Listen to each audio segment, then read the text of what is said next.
دشت تو دشت ہے دریا بھی نہ چھوڑے ہم نے، اور باہر ظلمات میں دوڑا دیے گھوڑے ہم نے۔ خدا کی قسم، تبلیغ والوں کے ساتھ محبت کرنا، ان کے ساتھ ایک لمحہ گزارنا، پیغمبر کی شفاعت یقینی کرنا ہے اور مغفرت یقینی ہوگی۔ تبلیغی ایسے نہیں ہیں، تبلیغی بڑے شان و آن والے ہیں انشاءاللہ، اور ان پر ہاتھ ڈالنے والے آپ کو دکھاؤں گا۔ آپ اور ہم زندہ ہوں گے اور آپ دیکھیں گے کہ ان کے مونڈے ٹوٹے ہوئے ہوں گے۔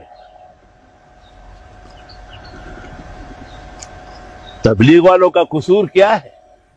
اللہ کا خالص دین بیان کرنا، اور اس دین کے بیان میں وہ کسی بھی چیز کے روادار نہیں ہے۔ الحمدللہ۔ یا قوم لا اسألکم علیہ اجرا، اے قوم نہیں مانگتا تم سے تبلیغ پر اجرت۔ 15ویں صدی میں بھی تبلیغ بغیر اجرت کے ہیں۔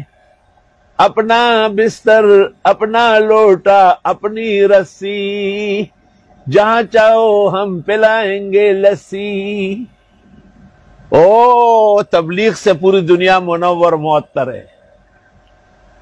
خدایا تبلیغیوں کی مشکلات حل فرما۔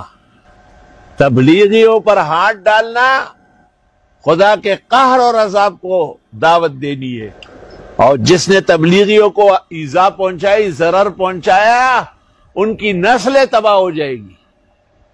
وائرس اور کورونا، وبا اور بلا، یہ سب مخلوق پر ہے۔ ڈاکٹر تمہارے باپ جو ہے 150 200 کیوں بیمار پڑ گئے، آئے دن ان میں سے مرتے ہیں نہیں، ان سے زیادہ احتیاط کون کرے گا؟